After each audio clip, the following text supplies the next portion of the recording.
shelters all across the region are really filling up this evening as thousands of people have to leave their homes as the water rises. We were in a nearby town at a public high school that could hold about 1,000 people, and that shelter filled up just a few hours ago. They couldn't take any more people. So a new shelter is opening in a pretty unique location. Check this out.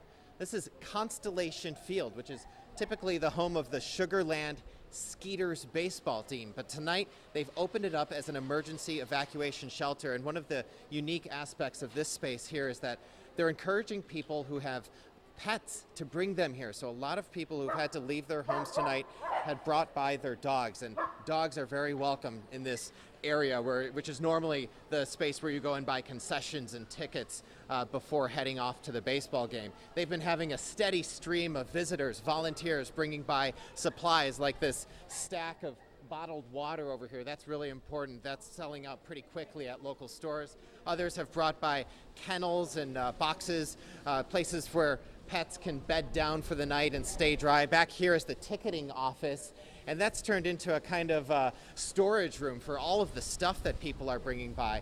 In this concession area, what they've done is use the food that they would normally serve at baseball games to prepare dinner, which they just started serving about 30 minutes ago. So dinner is well underway for a few hundred families who are staying here tonight. Off to the side here, more people have brought by dog food. Can't get enough of that because a lot of people evacuated here with nothing.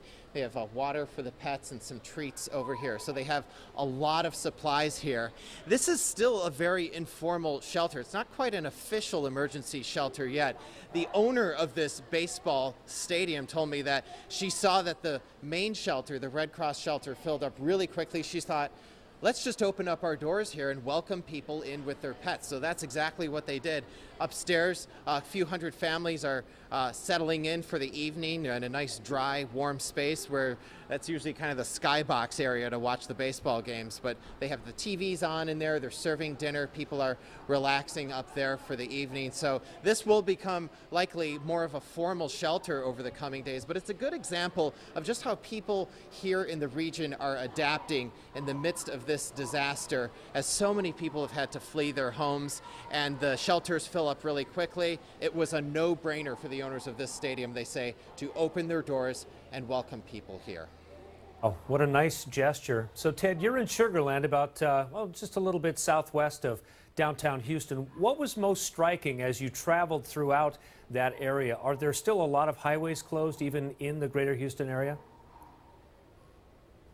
Yeah, it's pretty remarkable when you try to get from one side of the region to another, just how difficult that becomes. Even major roadways are closed and intermittently, spontaneously sometimes. You check 1 hour and the road will be open, and then you suddenly get there and the police are blocking it off because the water just got too high and it's not safe to go drive down there. So cars will turn around and you try to find a different way around. Originally, our plan was try to get pretty close to Houston, but it became clear earlier today that as all of this rain started falling and the wind picked up and the water rose over the roadways, that we just wouldn't be making it there. So we came to this community to see what was happening here. But you really get a sense with all of this rain just how hard it is to travel in the region. And I can imagine just how difficult that is for first responders, the Red Cross, and other volunteers to get the people and supplies where they're needed most. Okay, Ted Land, live for us in Sugar Land, Texas. Ted, we appreciate your reports that I know our crews at our sister station in Houston also do as well. So thanks so much.